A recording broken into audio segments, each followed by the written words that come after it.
티웨이항공이 호텔 리조트 기업 대명손우그룹에 인수됐다는 소식에 TA홀딩스의 주가가 27일 장 초반 급등하고 있습니다.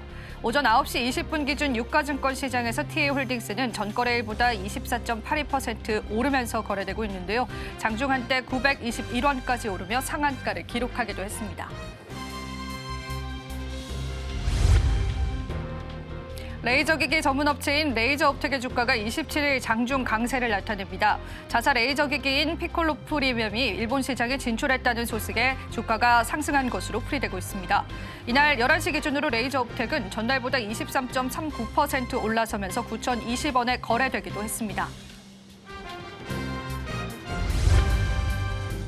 카카오가 오픈 AI와 협력가가 기대감에 27일에도 상승세를 이어가고 있습니다. 이날 오전 9시 21분 현재 카카오는요 전거래일 대비해서 3.56% 오른 43,600원에 거래되고 있고요. 주가는 전날에도 9.51% 오른 데 이어서 상승세를 이어가고 있습니다.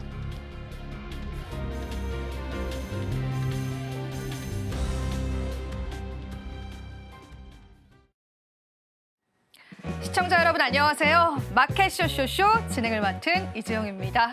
오늘 국내 증시는 다소 쉬어가는 흐름도 연출되고 있지만요. 그래도 엔비디아의 실적 발표를 소화해 가면서 변동성이 나타내는 구간이다라고 보셔도 되겠습니다. 엔비디아 실적 발표가 예상치를 상회했고요. 가이던스 역시도 좋은 수치를 내놓으면서 AI에 관한 수요가 다시금 시장에 살아난 모습인데요. 그래도 그간 고밸류를 받고 있었던 기업들이 많기 때문에요. 선별적인 접근이 필요하실 것 같습니다. 자, 오늘도 시장에서 면밀한 전략들 필요할 것 같습니다. 저희와 함께 보시면 되겠고요. 오늘 첫 번째 코너부터 소개해드리겠습니다.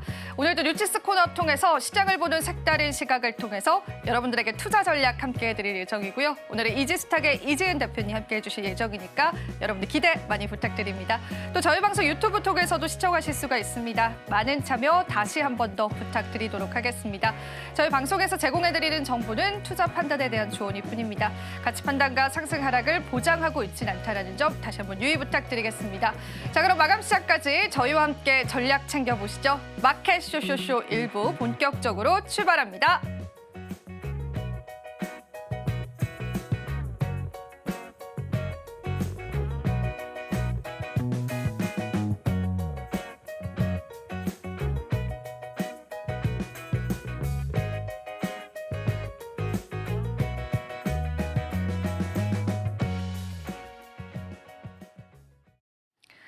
마감 시장까지 저희와 함께 보시죠. 오늘은 이지은 대표님 모셨습니다. 대표님 안녕하세요. 안녕하세요. 네, 오늘도 저희와 또 시장 이야기 나눠보실 텐데요.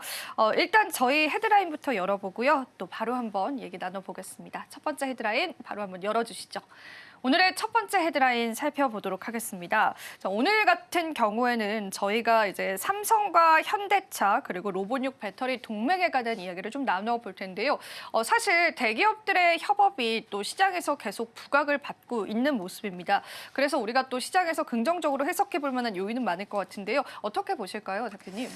네, 일단은 삼성 SDI와 그리고 삼성 현대차와 또 로봇 배터리 동맹을 맺었다라는 것은 모멘텀으로 작용할 수 있는 여지는 충분히 있다라고 생각을 하고 있습니다. 근데 이 내용의 골자를 좀 살펴보면은 결국에는 이제 로봇 전용 배터리, 휴머노이드 로봇의 지속 가능한 시간들을 좀 넓히기 위해서는 전고체 배터리를 사용하면 휴머노이드 로봇의 사용 기간을 좀 시간 자체를 늘릴 수 있다라는 부분인데 삼성 SDI에서 전고체 배터리 개발의 완료 시점을 2027년으로 제시를 했었습니다. 물론 그 시기에 대해서는 조금 앞당겨질 수도 있고 늦춰질 수도 있는 부분이긴 하지만 이 부분이 시장에서의 기대감으로 작용할 수 있는 요인들, 휴머노이드 시장에 대한 성장성이라든지 그리고 많은 대기업들이 역시 이 산업에 있어서 굉장히 크게 베팅을 하고 있구나라는 이 기조 자체를 확인할 수 있는 부분이긴 하지만 이를 통해서 수익화가 바로 전환이 되거나 하는 부분들은 좀 어려울 수 있겠다. 그래서 한 가지의 모멘텀으로 작용할 수는 있겠지만 그 지속성이나 이런 것들을 보기 위해서는 조금 시간이 걸릴 수 있다라고 생각을 하고 있고요.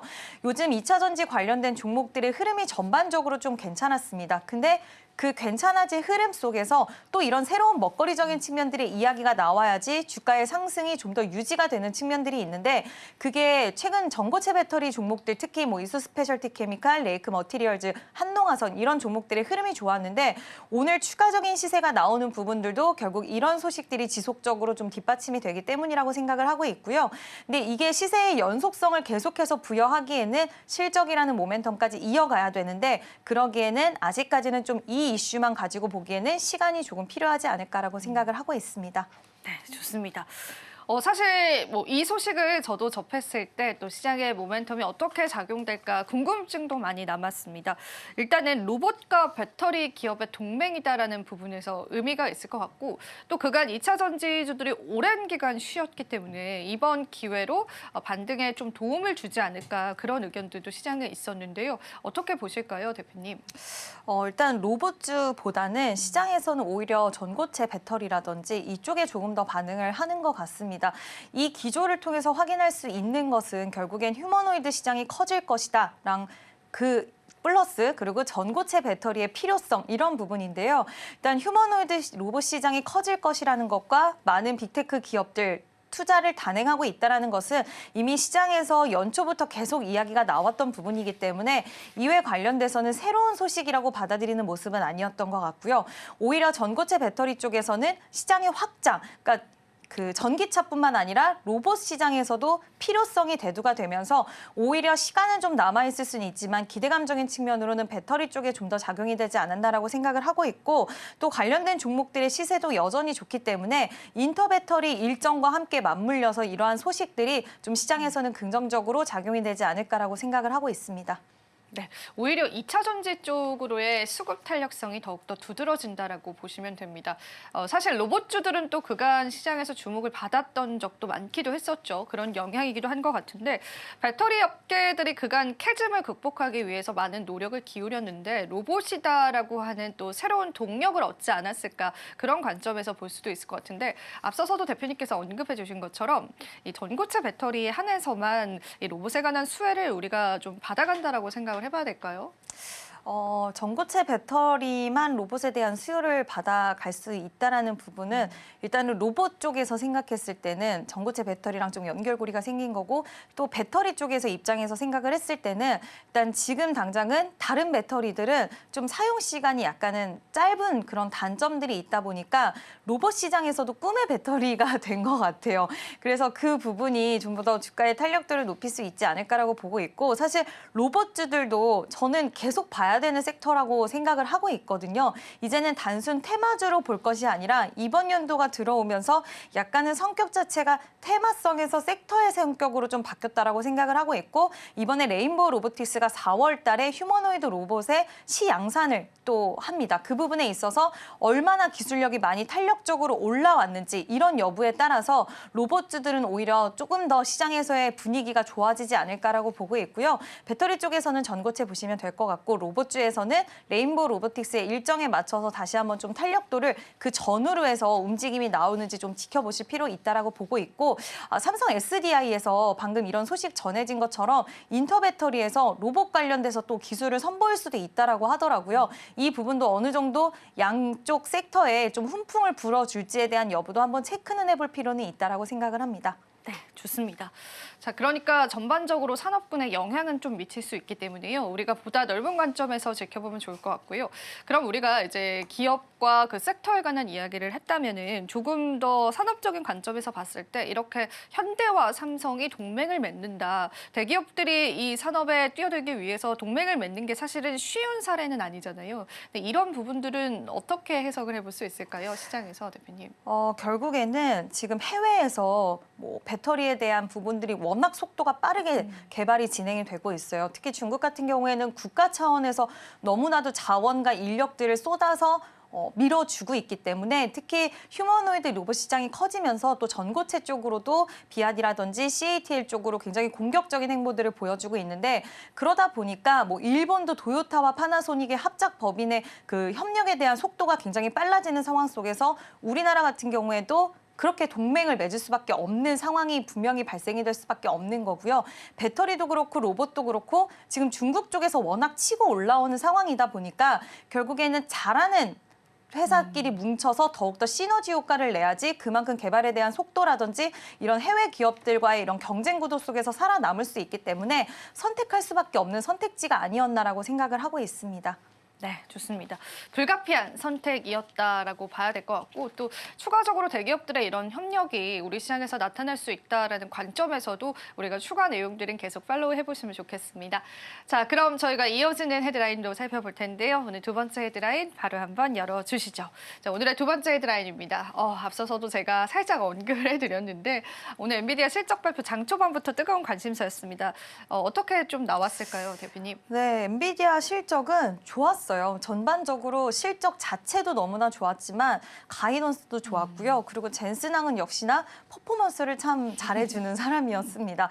블랙의 수요가 또 한 번 엄청나다라고 또 이야기를 해줬고 그동안 발열에 대한 부분이라든지 문제화됐던 부분들을 다 해결을 했다라는 그 발언 그리고 또 블랙의 울트라에 대한 발언 이런 미래에 대한 제시도 역시나도 해줬고요. 에이직 반도체 시장에서 새로운 브로드컴이라든지 이런 기업들이 주문형 반도체 시장이 커짐으로써 엔비디아가 받을 수 있는 피해적인 요소들 이런 것들도 피해갈 수 있는 발언들을 해줬고요. 역시 우리는 엄청나다, 위대하다. 에이직 반도체 시장은 아직까지는 좀 멀었다는 듯이 좀 암시를 하는 그런 이야기도 하면서 그게 기술화가 현실화되는 것은 어렵다라는 이야기를 하면서 우리가 완벽하다는 식의 그런 이야기와 그런 시장에서의 내포를 하면서 엔비디아 실적이 좋게 나왔고 그 외에 뒷받침되는 발언들이 나왔고요. 또 이 실적이 굉장히 중요했던 부분은 딥시크가 출연하고 나서 처음으로의 성적표를 공개하는 시간이었기 때문에 과연 딥시크의 영향 그리고 빅테크 기업들의 캐펙스 투자에 대한 부분들이 어떻게 결과치를 가지고 왔을까라는 부분들의 시장에서는 관심도가 상당히 높았는데 매출도 잘 나왔고 그리고 성장도 좋았고요. 가이던스 또한 만족스럽게 어느 정도 나왔기 때문에 시장에서는 괜찮았다는 평가가 많았지만 안타깝게도 시간의 주가는 또 빠지면서 마감이 되어서 이 부분에 있어서는 내일 본 장이 시작되고 나서 어떻게 진행되는지 수급의 유입이라든지 이런 부분들 좀 체크가 필요할 것 같습니다. 좋습니다.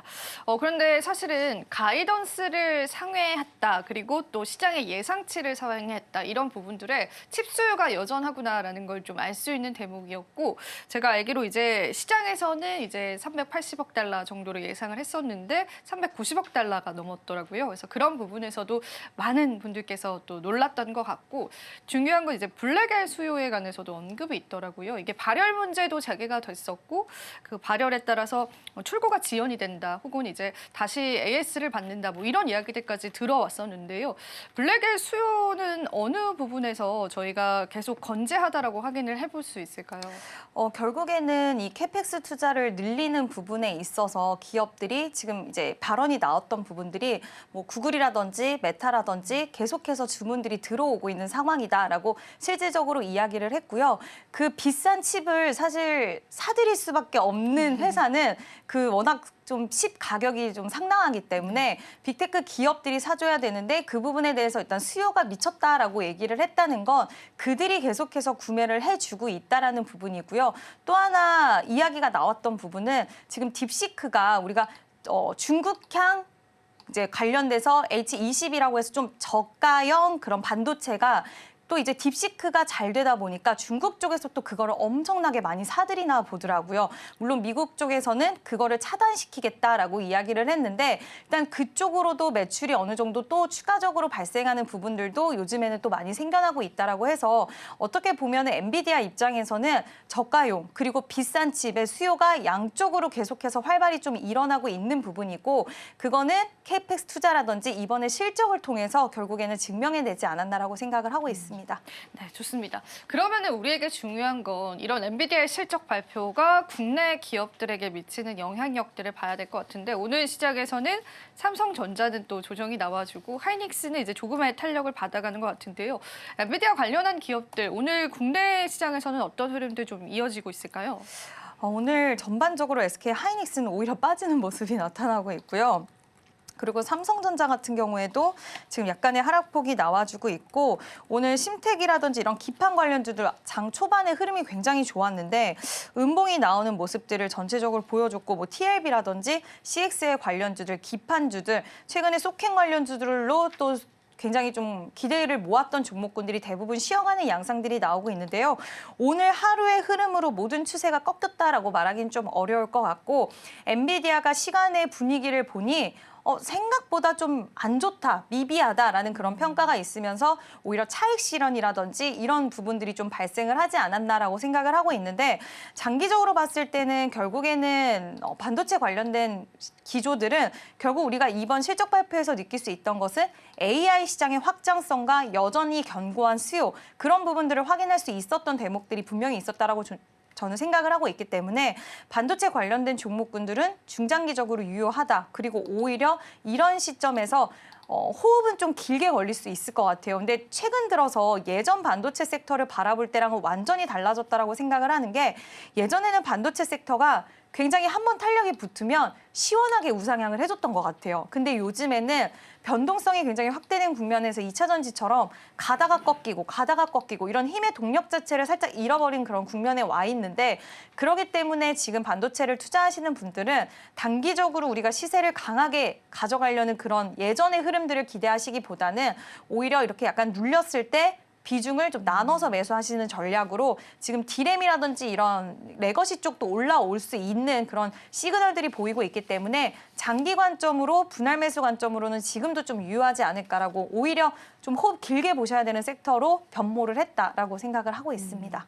네, 실제로 지난 분기에도 엔비디아 실적 발표 나고 나서 엔비디아 오히려 하락을 했습니다. 6%까지도 급락을 하기도 했었는데 그 이후에 다시금 상승을 해줬거든요. 지금 해외 애널리스트들도 엔비디아 쪽에 관해서는 긴 호흡으로 좋은 주가를 전망하고 있고요. 이게 또 국내 기업들을 바라볼 때도 적용시켜도 괜찮을 것 같습니다. 밸류체인 기업들 우리가 또 잘 알잖아요. 그 기업들을 또 매수의 기회로 찾아보시는 전략들도 좋을 것 같고요. 최근에 반도체 쪽에서 장비주들 그래도 좀 움직이는 모습들 보여왔잖아요. 번외로 이제 장비주들에 관한 탄력들은 계속 좀 이어질까요, 대표님?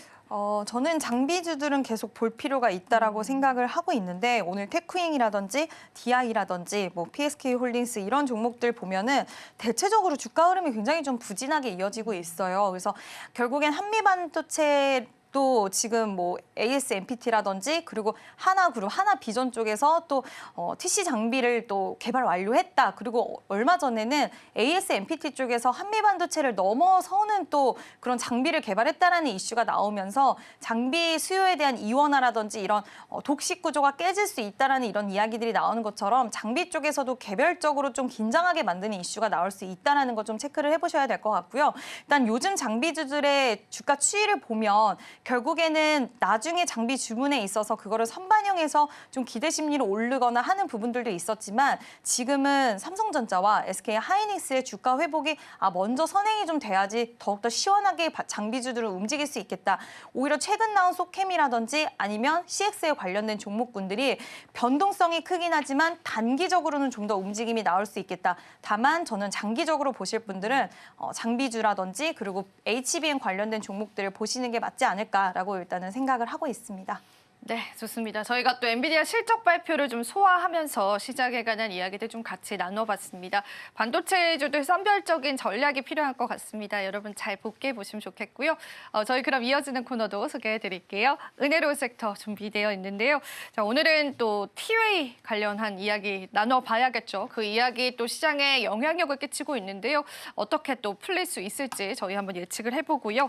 그리고 또 인도의 탈중국 제도 관련해서 이야기를 나누면서요. 오늘 친환경 관련주들 움직입니다. 그 이유 한번 저희가 풀어보면서요. 앞으로 있을 시장의 영향력들도 같이 한번 내다보는 전략 가져보겠습니다. 자, 그럼 시장 한번 살펴보고 오겠습니다. 은혜로운 섹터 이어집니다.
네, 은혜로운 섹터 장은혜입니다. 오늘 우리 시장에서 항공사 일부 관련 종목들이 급등세를 보였었죠. 어떤 이야기였는지 자세하게 살펴보도록 하겠습니다.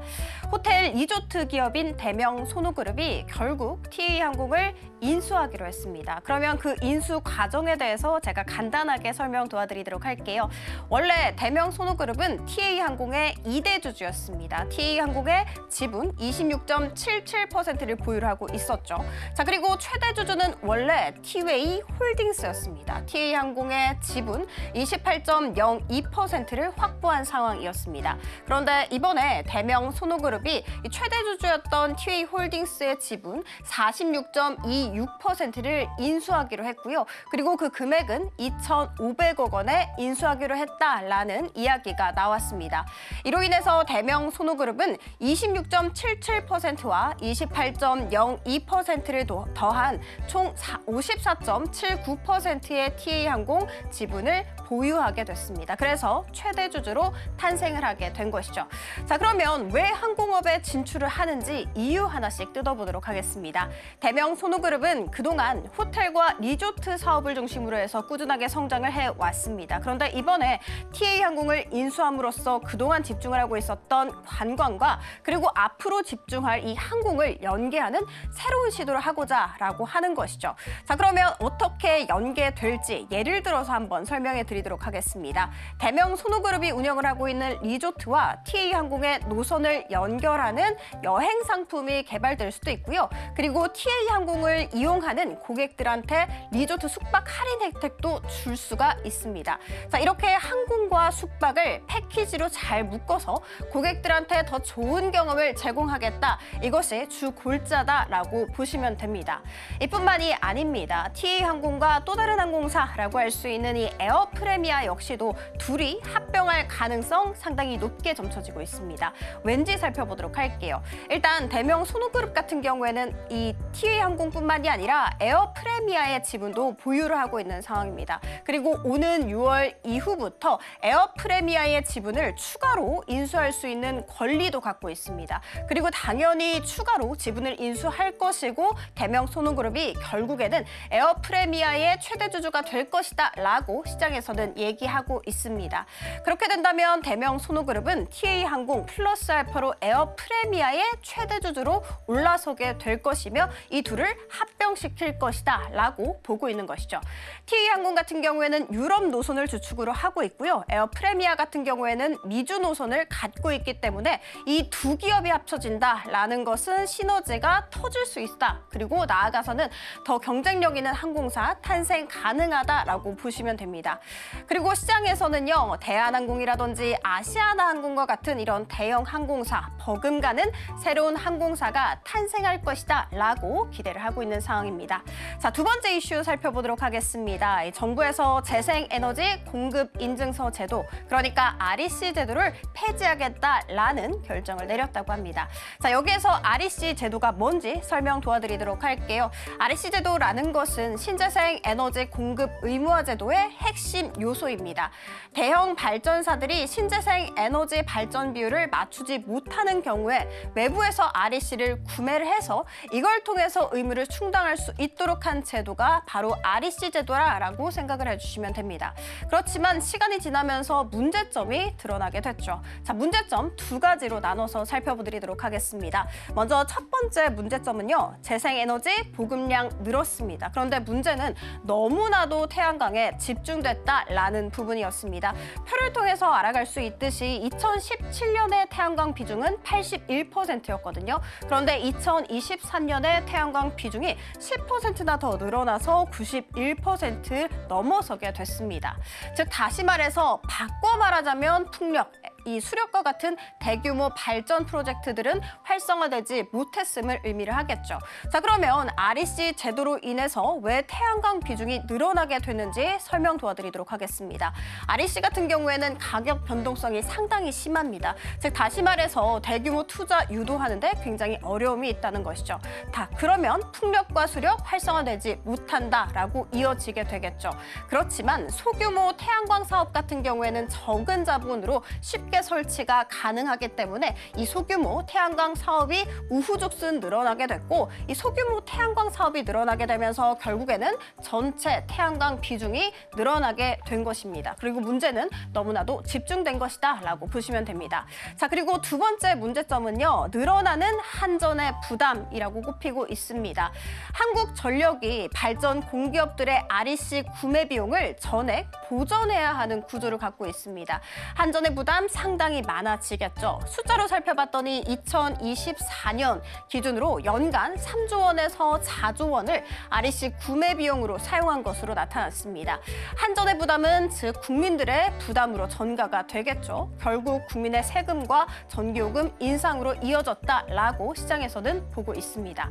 자, 이렇게 REC 제도 문제점이 있습니다. 그래서 정부에서는 이번에 폐지를 하겠다라고 결정을 한 것입니다. 그렇지만 이 개정안이 국회 통과할지는 좀 미지수입니다. 왜냐하면 그 과정에서 논쟁이 예상되기 때문이죠.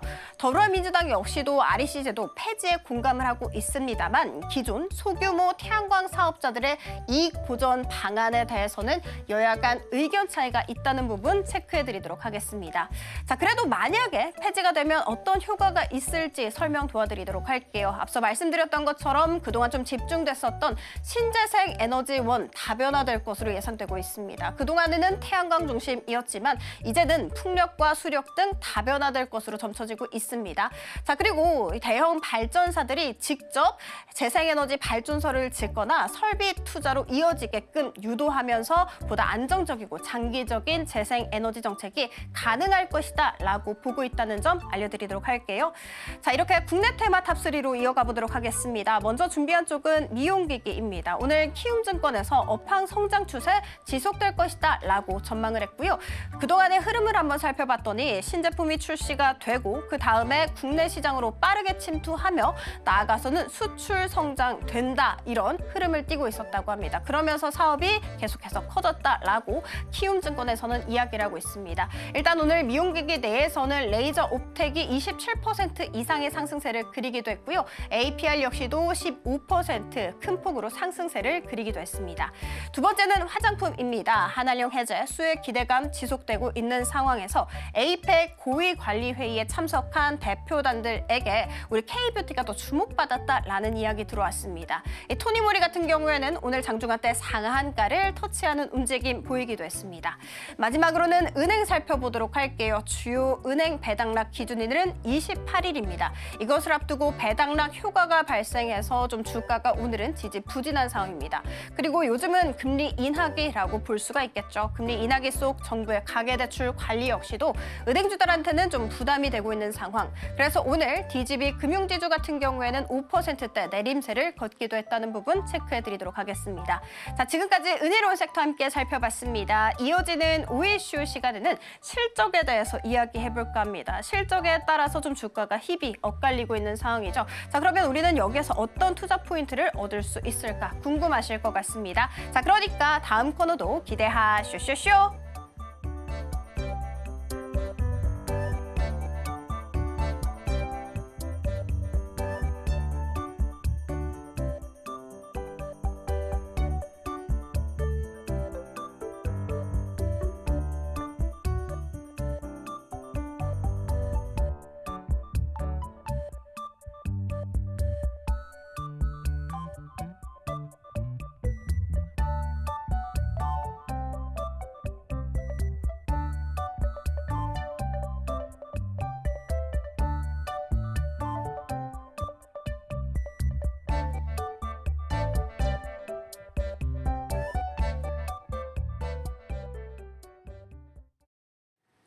은혜로운 섹터 살펴보고 오셨습니다. 시장 이야기 계속 나눠보도록 하겠습니다.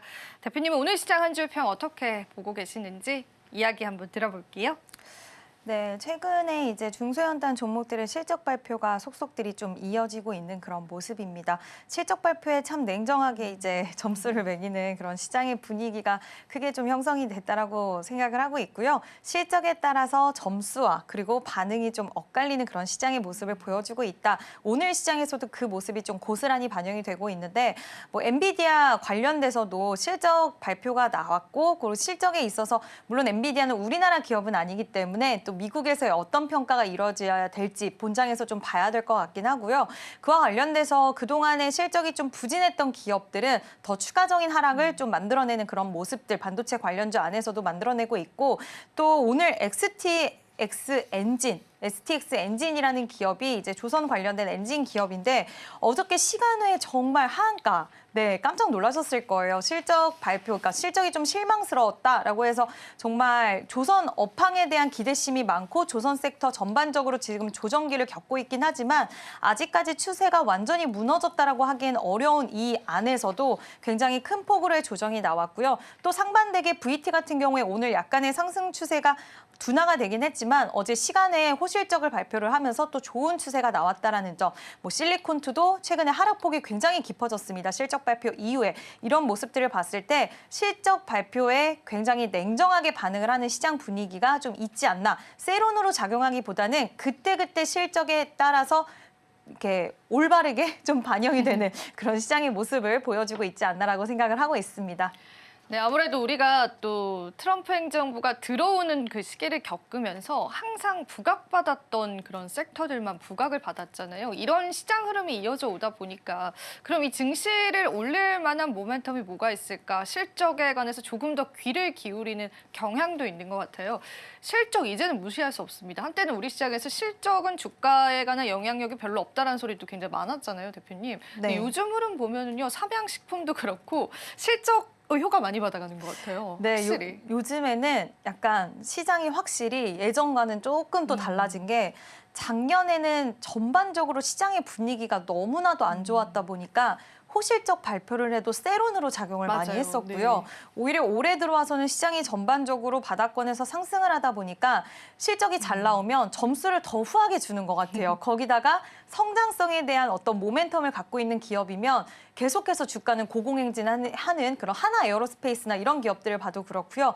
그런 모습들이 나와주고 있고 오히려 반대로 아성이 있던 기업이라도 실적에 실망감을 주면은 실리콘투처럼 급락을 하고 반발 매수세가 들어오는 게 아니라 어저께 하락을 하고 나서 오늘도 추세가 하락 추세로 그대로 좀 이어지는 모습을 보여지는 걸 보면 이제는 좋은 기업, 시장에서 대장주의 흐름 역할을 했던 기업들도 실적이 부진하고 성장에 있어서 브레이크가 걸릴 수 있다는 평가를 받으면 추가적인 하락이 반발 매수세로 이어지는 게 아니라 오히려 그런 모습들이 나오면서 시장이 이제는 미국 시장처럼 실적에 굉장히 크게 반응을 하는 그런 시장의 모습이 나와주고 있다라고 생각을 하고 있고 오히려 이렇게 되면 개인 투자자분들 입장에서는 더 투자하기 용이한 그런 시장이 된 게 아닌가라고 생각도 하고 있습니다. 네.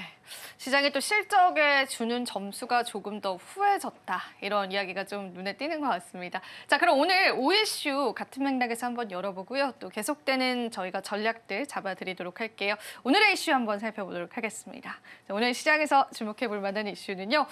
증시의 투자 심리는 실적 없이는 움직이지 않는다입니다. 그도 그럴 것이 뭐 하나 에어로스페이스만 보더라도 모멘텀도 가지고 있는데 실적도 너무나 잘 나오니까 이 부분에 또 신고가의 영역이 계속 도달하는 모습도 확인이 되는데요. 5이슈 같은 맥락에서 저희가 또 지켜볼 수 있겠죠, 대표님? 네, 일단 오늘의 주제처럼 증시 투자 심리는 실적 없이 움직이지는 않는 것 같습니다. 이제 시장은 바닥에서 올라오고 있는 상황에서 결국에는 어디 쪽에 투자를 할 것인가라고 봤을 때 실적이 잘 나오는 쪽에 좀 더 한 표를 좀 선사해주는 그런 모습들을 보여주고 있고요.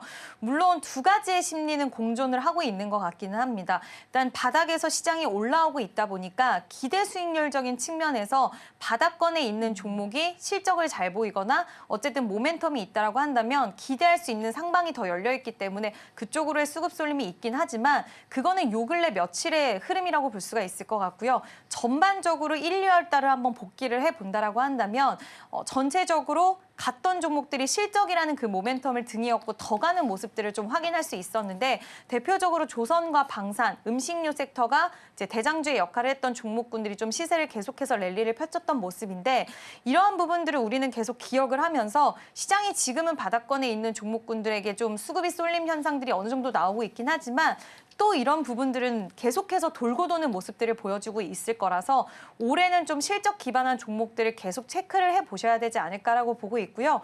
조선과 방산이 살짝 쉬어가는 국면에 들어와 있기는 하지만 지금이 매수 시그널이 왔다라는 느낌보다는 분명히 앞으로 실적이 또 좋아질 수 있는 쪽은 거의 좀 정해져 있는 수순이기도 하기 때문에 그런 쪽의 종목군들은 항상 체크가 좀 필요하다라고 생각을 하고 있습니다. 네, 실적에 관해서 우리가 계속 주목을 해봐야 되고 사실 4분기 실적 시즌이 어느 정도 좀 마무리되어가는 느낌이 보여지죠.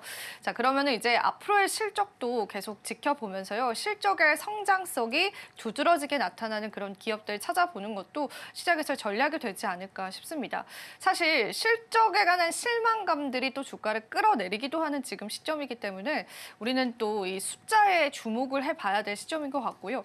일단 어떤 모멘텀이 주가에 이미 반영이 됐을 때 그 주가가 다시 움직이려고 하는 동력을 받으려면요. 실적이 좀 뒷받침돼야 되는 것 같습니다. 이슈 모멘텀은 계속되지는 않잖아요. 그래서 그런 면에서도 지켜보시면 좋을 것 같은데 근데 앞서도 저희가 언급을 했습니다. 근데 좀 다른 양상이 보여지는 부분도 있어요. 엔비디아와 같은 그런 기업들은 관련 기업들은요. 실적이 좋게 나와도 하락을 하거든요. 이거는 어떻게 해석을 해볼 수 있을까요? 엔비디아는 너무 계속 좋게 나와서 그런 부분도 좀 없지 않아 있는 것 같아요. 우리나라 기업들 중에서는 사실 엔비디아처럼 계속해서 좋은 실적을 보이는 기업들도 정말 극소수로 있기는 하지만 엔비디아는 워낙 긴 시간 동안에 계속 실적을 레벨업을 해왔기 때문에 그와 관련돼서 시장에서는 예전만큼 폭발적인 성장이나 이런 부분들을 기대할 수는 없기 때문에 그에 따른 점수가 좀 이렇게 박하게 좀 매겨지는 것도 있는 것 같고 정책적인 불확실성도 분명히 엔비디아 쪽에는 존재한다라고 생각을 하고 있습니다. 중국 쪽의 매출을 무시할 수 없는 부분인데 아무래도 트럼프 같은 경우에는 중국 쪽의 수출 규제라든지 이런 부분들에 대해서 여전히 뭐 H20이라든지 이런 쪽으로의 또 새로운 규제를 만들어내려는 흐름이라든지 이런 부분들이 계속 보이고 있기 때문에 그런 흐름들이 나온다라고 했을 때 그거는 하나의 불확실성으로 작용이 될 수 있기 때문에 이런 부분들을 시장은 가장 좀 싫어하고 이번에 젠슨왕이 에이즈 반도체 시장에서도 자신감을 드러내기도 했지만 이미 주문형 반도체를 택해서 움직임이 빅테크 기업들에도 나오고 있기 때문에 이게 당장은 아니라고 하더라도 시장은 항상 미래 거를 끌어서 반영을 하기 때문에 결국에는 이런 시장이 도래를 하게 된다고 한다면 수익성적인 측면에서 악화가 될 수 있지 않을까라는 그런 우려심은 분명히 좀 존재를 할 수 있다라고 보고 있기 때문에 예전과 다르게 독보적인 위치에서는 조금의 경쟁자들이 나타났다라는 부분 그리고 이번에 뭐 메타 같은 경우에 오늘 또 캐펙스 투자 데이터 센터 관련돼서 또 굉장히 큰 투자를 한다라는 이야기가 나오긴 했지만 지난 주말 같은 경우에는 마이크로소프트 쪽에서 캐펙스 투자 축소의 흐름들이 좀 포착이 되고 있다는 얘기도 나오기 시작을 했습니다. 그래서 이런 부분들이 좀 혼재를 하고 있는 가운데 과연 이게 시장에서 무조건적으로 엔비디아가 치고 올라갈 수 있는 우호적인 환경만 마련이 된 것인가라고 봤을 때는 물음표가 있기 때문에 좀 그런 것 같고요. 우리나라 쪽으로 돌아오면 하나 에어로스페이스 같은 경우에는 이제 뭐 앞으로 무궁무진하게 수주를 받을 수 있는 쪽이 너무나도 많고 조선과 방산의 시너지라던가 그리고 오히려 미국 쪽에 수혜를 받을 수 있는 구조라던가 이런 부분들로 봤을 때 상대적으로 좀 불확실성이 적고 오히려 앞으로 나아갈 수 있는 좀 길이 열려 있는 쪽은 시장에서 좀 더 후한 점수를 주는 게 아닌가. 또 우리나라는 워낙 기대 심리가 적었잖아요. 그래서 좀 더 후하게 시장에서 반응이 나오고 있지 않나라고 생각을 하고 있습니다. 네, 그렇습니다. 실적에 따라서 또 시장의 움직임은 좀 다른 부분이 있는 것 같고요. 마지막으로 이 부분도 여쭤보고 싶어요. 그렇다면 올해 하반기 그리고 또 중반기에 봤을 때 내다봤을 때 산업적으로 기대가 되는 그런 군들도 있을까요? 실적 성장성 기대되는 쪽이요. 저는 뭐 요즘에 좋은 그런 모습을 보여주고 있는데 물론 방산과 조선은 올해 계속 보셔야 된다라고 생각을 하고 있고요. 근데 저는 미용 의료기기 쪽이 오히려 좀 좋다. 괜찮다라고 보고 있는 게 클래시스에서 삼성전자 인수 소식이 나왔어요. 물론 삼성전자에서는 아니다. 지금도 16% 정도의 급등세가 나오고 있는데 삼성에서는 아니다. 우리는 뭐 아니라고 이야기를 하긴 했지만 이번 이 이슈가 나옴으로써 클래시스에 대한 다시 한번 역시나 클래시스, 미용 의료기기 쪽이 참 수익성이 좋구나. 삼성전자 쪽에서도 먹거리적인 측면으로 이쪽을 바라보는구나라는 시장의 그런 시선들이나 이런 것들이 분명히 발생을 했다라고 생각을 하고 있고요.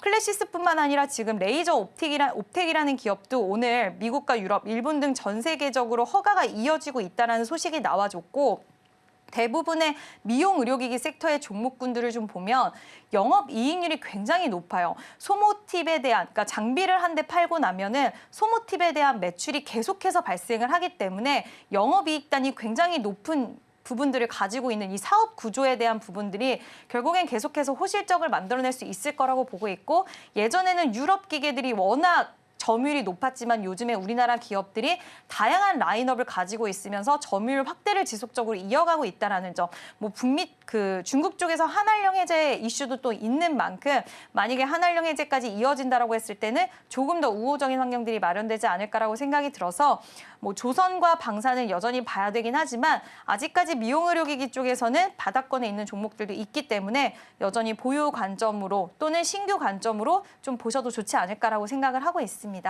네, 좋습니다. 실적 기대되는 산업군들 여러분들 집중해 보시면 좋겠고요. 오늘도 저희 다양한 이야기 한번 나눠봤습니다. 대표님 도움 말씀 고맙습니다.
마켓 쇼쇼쇼 1부의 마지막 코너 이재영의 넥스트 마켓으로 함께하고 있습니다. 오늘도 저희가 시장에 관한 다양한 모멘텀들과 또 시장에 도움될 만한 투자 팁들 함께 해드리겠습니다. 잠시 전에 저희가 실적이 주가를 움직일 수 있다라는 이야기를 드렸는데요. 그게 어떤 의미로 받아들여질지 여러분들도 몸소 체험하셨을 것 같습니다. 최근에 주가의 모멘텀으로 주가가 상승했다면 그 실적, 그러니까 수치적인 부분들은요. 주가 탄력에 계속되는 동력을 제공하고 있습니다. 그래서 오늘은요. 증권가의 많은 정보들을 모아서요. 증권가가 예상하는 올해 실적이 기대되는 10가지 기업을 꼽아봤거든요. 그 얘기 저와 함께 나눠보시면 되겠습니다. 우선 첫 번째로요. 지난해 4분기 어닝 서프라이즈를 기록했던 기업들을 살펴볼 텐데요. 하나하나 체크를 해보자면 이미 시장에서 탄력이 나왔었던 기업들이 상당히 많았습니다. 여기 보이시는 것처럼 한화솔루션 같은 경우에는 4분기 영업이익률이 1,000억 원을 넘어섰는데 증권가에서는 애초에 180억의 영업이익률을 제시했습니다. 그러니까 엄청나게 많은 영업이익률을 냈다라고 보실 수가 있죠. 그럼 증권가에서 제시했었던 영업이익률 대비해서 실제 실적과 비교를 해봤을 때 과연 몇 %의 상승률을 나타냈을까를 나타낸 게 두 번째 표에 표기가 되어 있습니다. 자, 쉽게 이야기하자면 하나솔루션은요. 모든 증권사의 평균치를 종합을 해봐도 무려 580%나 넘는 영업이익률을 냈다라는 겁니다. 앞으로 이런 기조가 이어질지도 잠시 뒤에 체크를 해드릴 거고요.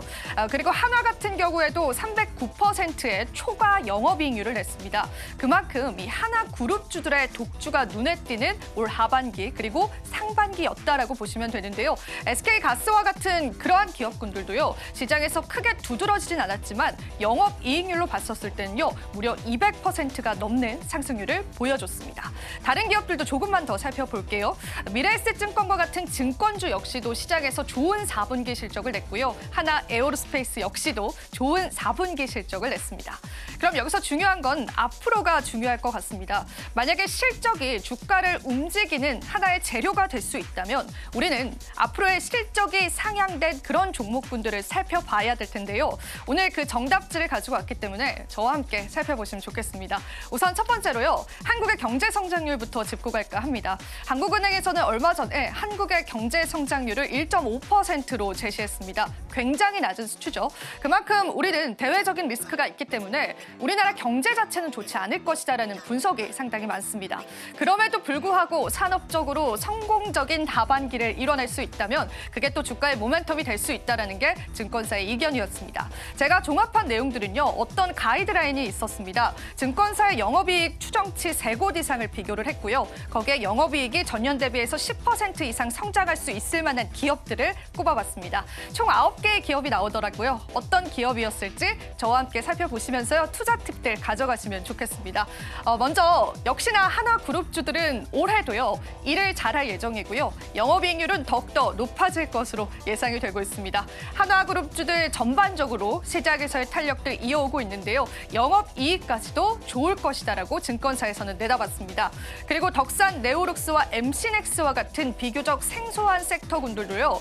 사실 산업적으로는 올해 벌써부터 시장에 반응이 나오고 있습니다. 우리가 예상하지 못했지만 아주 조용하게 시장에서 강한 모습을 보여줄 수 있다는 것도 체크해 보시면 좋겠습니다. 다른 기업들도 보겠습니다. 산일전기도 그렇고요. 이 클래시스와 같은 미용 의료기기 관련주들도요. 앞으로의 또 실적 정장처를 계속해서 예상한다라고 하니까요. 이런 기업들 여러분들 한번 주목을 해보시면서 투자 전략들 세워보시면 좋으실 것 같은데요. 여기서 한 가지 팁을 드리자면 우리가 그간 많이 상승했었던 기업들을 바라보는 건 다소 무리가 있습니다. 저희가 일전에도 다뤄드렸었는데요. 공매도가 재개되면 그런 기업들이 또 타깃이 될 수 있거든요. 그럼 비교적 시장에서 반응이 나오지 않은 기업들 위주로 실적에 관한 성장세를 예상해 보면서요. 전략을 세워보시는 게 좋을 것 같은데요. 대표적으로 덕산 네오룩스 같은 경우에는 OLED 관련주로 이 시장에 좋은 탄력을 받지 못했기 때문에요. 앞으로 기대되는 실적 성장성을 바라보면서 여러분들이 눈여겨보셔도 좋으실 것 같습니다. MC넥스도 마찬가지의 의미로 받아들여 볼 수 있겠습니다. 지금 우리 시장에서는 새로운 재료를 찾기 바쁩니다.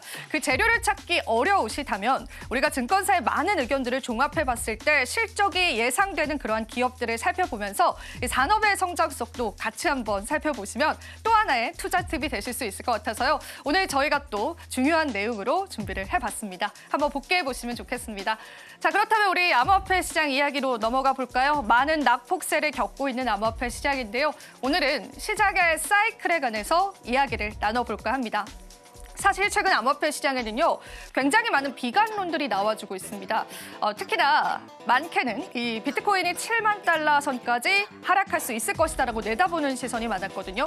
하지만 이 크립토펀트의 주기영 대표는요. 시장의 사이클을 통해서 아직까지는 우리가 시장의 희망을 버려서는 안 된다라는 이야기를 했습니다. 이 지표가 굉장히 생소하실 것 같은데요. 제가 하나하나 좀 풀어드리도록 할게요.